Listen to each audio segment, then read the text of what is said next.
1절부터 44절까지의 말씀을 우리가 살펴보았습니다.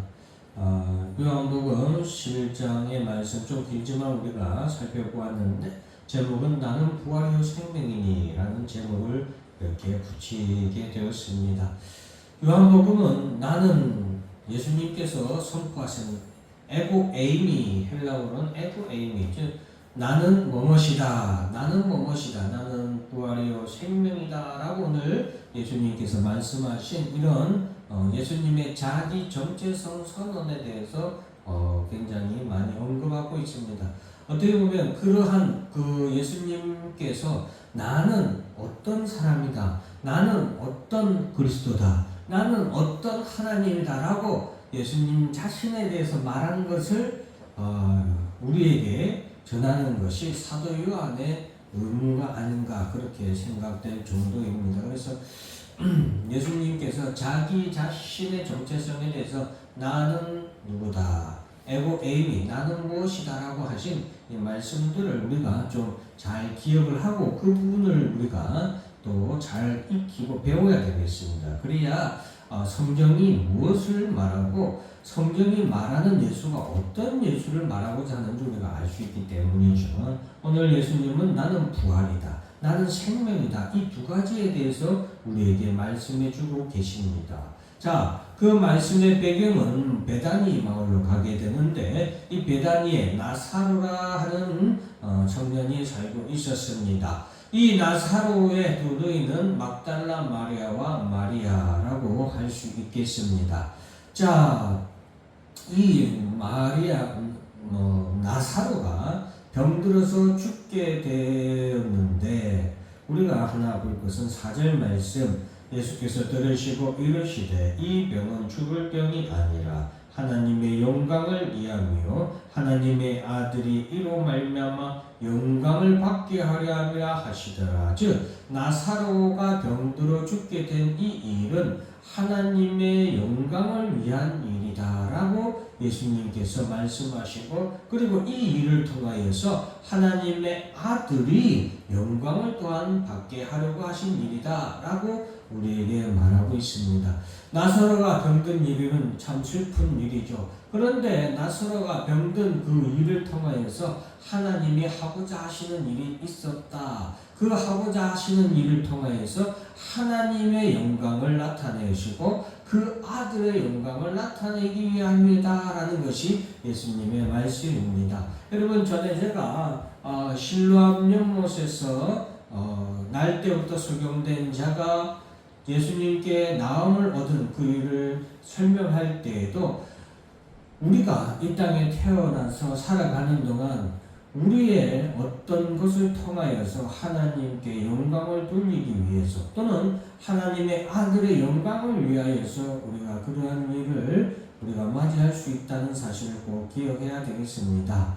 그것이 나사로는 병들어 죽게 되는 일인데, 여러분, 그러므로 성도들이 이 땅에 살아가는 동안 그것이 때로는 고난이고 슬픔이고 때로는 죽음에 이르는 큰 위협이 될지라도 그것이 주를 위하여 하나님의 영광을 나타내고 주의 영광을 나타내는 일이라면 우리가 참 감사하며 그것까지도 순종할 수 있는 그런 믿음이 있어야 되겠습니다. 그래서 예수님이 사랑하시는 이 나사로가 죽게 되었는데 예수께서 본래 이 동생과 마르다와 그 동생 나사로를 사랑하시더니 나사로가 병들었다 함을 들으시고 그 계시던 곳에 이틀을 더 유하시고, 보세요. 5절 말씀과 6절 말씀은 상반된 말씀이에요. 왜냐하면 나사로가 병들어서 지금 위급하기에 소식이 전해진 거잖아요. 근데 5절 말씀에는 나사로를 매우 사랑하셨다는 표현을 썼는데, 그럼에도 불구하고 지금 나사로가 병들어서 위급한 이 상황에서 예수님은 이틀을 더 유하셨다라는 표현을 지금 사도 요한은 5절과 6절을 쉽게 말하면 연이어서 쓰면서 비유를 하고 있는 거예요. 대조를 하고 있는 거예요. 그렇게 나사로를 사랑하시는 예수님이 이 이틀을 더 유하고 가시는 이유가 있다는 것을 우리에게 말씀해 주고 있는 것이죠. 예수님이 이틀을 더 유하신 이유는 무엇이에요? 바로 나사로의 죽음에 이르기까지 시간이 필요한 것이기 때문이죠. 이것은 우리가 어떻게 보면은 우리의 시간이 주님께 맞춰져야 된다라는 그런 믿음이 조금 필요하겠습니다. 우리가 살든지 죽든지 주를 위해서 살고 주를 위해서 죽을 수 있는 그런 믿음이 필요하고, 또한 우리의 시간이 아니라 주님의 시간에 맞춰서 우리가 신앙생활 하는 것도 그렇고 우리의 믿음도 그렇게 맞춰줘야 되겠습니다. 그래서 나사로가 이렇게 병들었다는 소식을 예수님은 듣고서 이틀을 더 유하시고 이제 7절에 보면 이제 가자, 다시 가자, 제자들에게 이대로 다시 가자 라고 말씀하시죠. 그래서 제자들은 이런 예수님을 걱정해서 왜 다시 가려고 합니까? 라고 말씀하지만 예수님은 지금 낮이기 때문에 지금 낮에 가면은 실족하지 않는다라고 말씀을 하시면서 11절 그 말씀을 하신 후에 또 이르시되 내 친구 나사로가 잠들었도다. 즉 예수님은 전지전능하신 분이라는 걸 우리가 여기서 알 수 있겠죠. 여기서 나사로가 잠들었도다 라고 한 것은 나사로가 이때 죽었다는 거예요. 나사로가 죽어서 지금 예수님이 유대 땅으로 다시 가는 이 기간이 나흘 4일이 걸리는 예정이죠. 그래서 지금 예수님은 나사로가 죽었다, 잠들었다는 것을 예수님은 전지전능하신 하나님이시기 때문에 이것을 아시고, 그러한 예수님께서 또한 나사로는 죽었지만 예수님은 그가 잠들었다라고 표현을 하고 있고 내가 그를 깨우러 간다. 지금 예수님께서 내가 그를 깨우러 간다라고 말씀을 하시는 겁니다.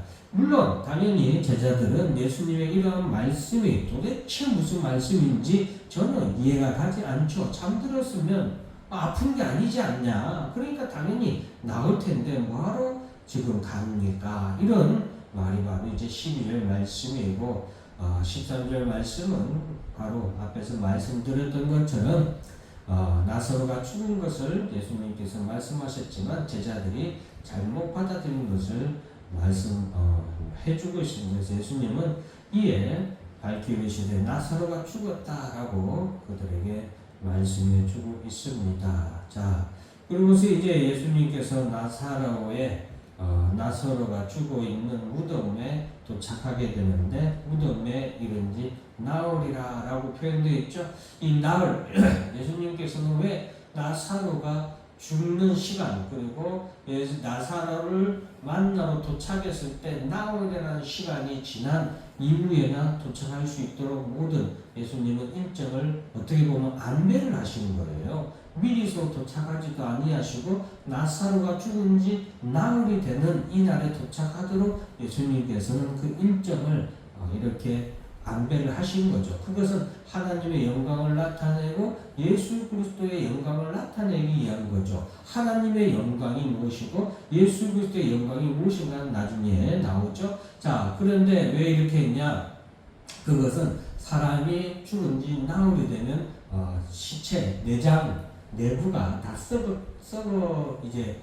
썩어가기 때문에 이때는 완전히 죽은 상태가 돼요. 그래서 완전히 사람이 숨이 끊어지면 그 즉시로 완전히 죽은 상태가 되는 것이 아니라 과학적으로나 모든 부분에서 나흘째 되는 날은 도저히 살릴 수 없는 완전한 죽음의 상태가 이르는 것이 바로 나흘째 되는 시간이에요. 그래서 예수님은 그것에 맞춰서 어떻게 보면은 나사로가 죽어 있는 무덤에 도착하신 것이라고 할 수 있겠죠. 자, 이에 예수님이 오신 소문을 듣고 마르다가 나와서 예수님께 이렇게 영접을 하게 됩니다.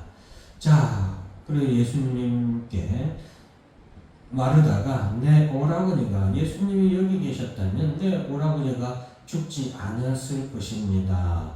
자, 그러나 나는 이제라도 주께서 무엇이든지 하나님께 구하는 것을 하나님이 주실 줄을 압니다. 라고 말씀을 예수님께 드립니다. 그러자 예수님께서 내 오라비가 다시 살아나리라 라고 마르다에게 말할 때, 마르다는 이것이 마지막 날 부활 때에는 다시 살아날 줄을 내가 아나이다. 마르다는 예수님의 부활의 때에 이 세상의 마지막 때에 모든 사람이 다시 부활하게 될 것을 내가 알고 있습니다.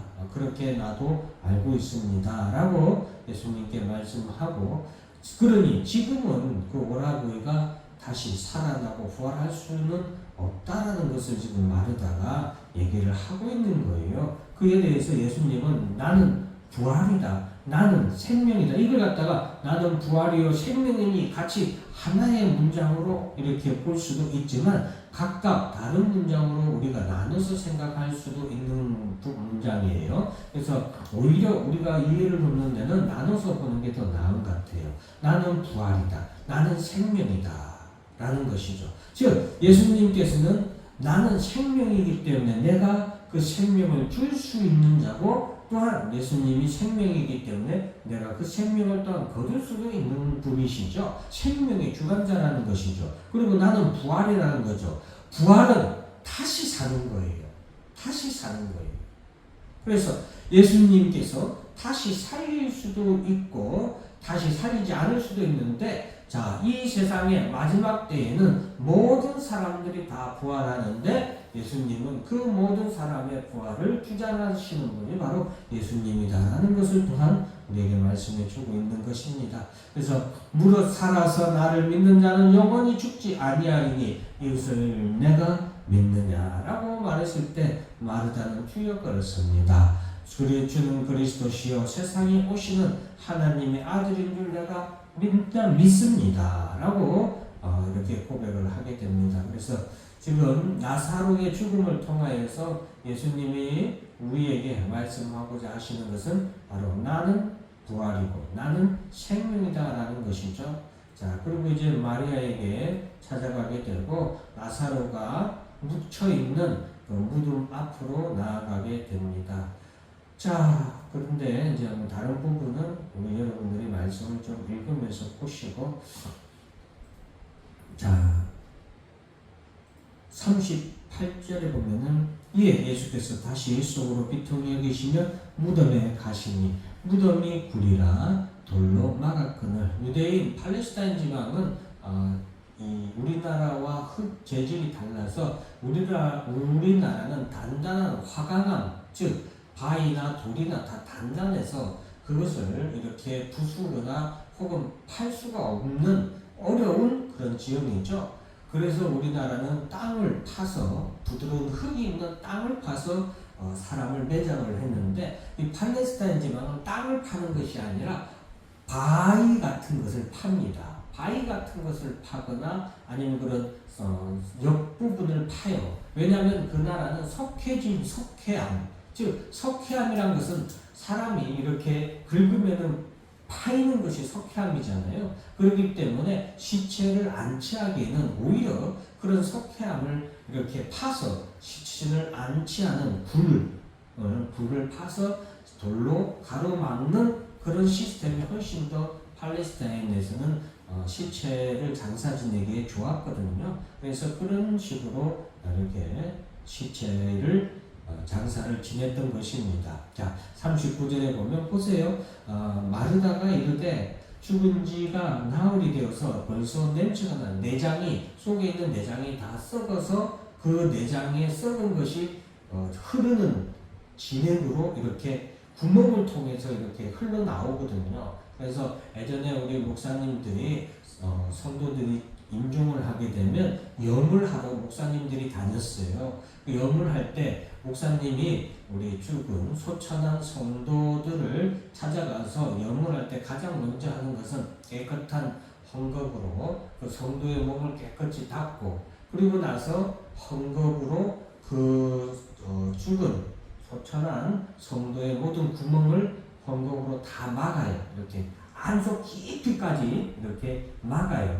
그래야만이 안에 내장이 썩어서 물로 이 구멍들, 모든 구멍을 통해 다 나와요. 눈, 코, 귀, 또 밑에 부분까지 해서 다 흘러나오는데 그렇게 흘러나오지 않도록 모든 구멍을 그렇게 안에 깊숙이 헝겊을 꾹꾹 채워서 넣거든요. 근데 지금 나사로의 상태가 바로 그런 상태라는 거예요. 자, 그래서 그런 상태이니까 나사로는 살아날 수 없다는 상태, 완전히 죽은 상태라는 것을 말해주고 있죠. 40절의 말씀은 오늘 본문의 말씀이 기록된 내용이, 목적이 기록되어 있죠. 예수께서 이르시되 내 말이 내가 믿으면 하나님의 영광을 보리라 하지 아니하였느냐 하시니, 핵심이죠. 하나님의 영광이 나타나는 것이 오늘 나사로의 죽음의 가장 직접적인 원인인데, 그 하나님의 영광이 어떻게 나타나냐? 앞에 뭐라고 그랬어요? 내가 믿으면이에요. 하나님의 영광이 어떻게 나타납니까? 믿을 때 나타나는 거죠. 하나님의 영광이 믿을 때 나타나는 거예요. 어떻게 나타나냐? 나는 부활이요 생명이 되시는 예수님이 믿을 때에 우리가 그 하나님의 영광을 나타내는 거죠. 이 예수님께서 그 무덤을 향해서 뭐라고 말씀하십니까? 나사로야 나오라 라고 부르실 때에 바로 죽은 지 나흘이나 돼서, 여러분 이것은 엄청난 일이에요. 왜 그러냐면은 안에 내장, 오장, 육부가 다 썩었단 말이잖아요. 썩어서 여러분 사라진 상태라는 거예요. 그냥 이렇게 죽었다가 죽은지 그냥 그 죽은 사람한테 야 일어나라 했을 때 죽은 사람이 다시 호흡을 하면 살아나는 거하고는 차원이 다른 거예요. 여러분, 썩었던 눈 알이 썩었어 없어지고, 여러분 안에 있는 내장들이 위장, 간, 콩팥, 심장 이런 것들이 썩어서 여러분 진물이 된 사람이 예수님이 나와라 라고 말씀했을 때 그것들이 다시 어떻게 된 거예요? 다시 생성돼서 나오는 거예요. 착각하면 안 돼요, 우리가. 그것이 나흘된 시신이 일어난 놀라운 부활 사건인 거예요. 단순히 죽었던 사람이 숨만 다시 살아서 붙어서 살아나온 게 아니라는 거죠. 그래서 오늘 가장 중요한 말씀은 바로 나흘된 이 사람이 어떻게 보면은 새로운 몸, 내장을 입고서, 내장을 가지고서 회복되고서 그 사람이 숨을 쉬고 나오는데 하나님의 영광을 나타내게 되는 거죠. 그 하나님의 영광이라는 것은 바로 예수가 하나님의 아들이시고 그리스도이시며 부활이요 생명이신 주라는 것이 바로 하나님의 영광이고 아들의 영광인데, 이 하나님의 영광, 아들의 영광은 어떻게 할 때 나타난다? 믿을 때에 나타나게 될 것을 우리에게 말씀하고 계시는 것이죠. 그래서 나는 부활이요 생명이니, 예수님은 내가 부활이고 내가 생명이라고 말씀하셨고, 이 부활의 주, 생명의 주님은 오늘 나사로의 죽음을 통하여서 그 영광을 나타내셨죠. 그리고 믿음으로 말미암아 이 부활의 생명을 얻게 되는 것을 우리에게 말씀해 주시는 말씀이 오늘 본문의 말씀이라고 할 수 있겠습니다. 그래서 이런 말씀 여러분들이 또 잘 읽으시고, 또 읽으실 때에 우리가 이런 나는 부활이요 생명이니라는 주를 믿음으로 여러분들에게 부활의 생명, 영원한 하나님 나라에서의 영생 복락의 삶을 또한 여러분도 받는 축복이 있기를 주의 이름으로 축원합니다. 기도하겠습니다.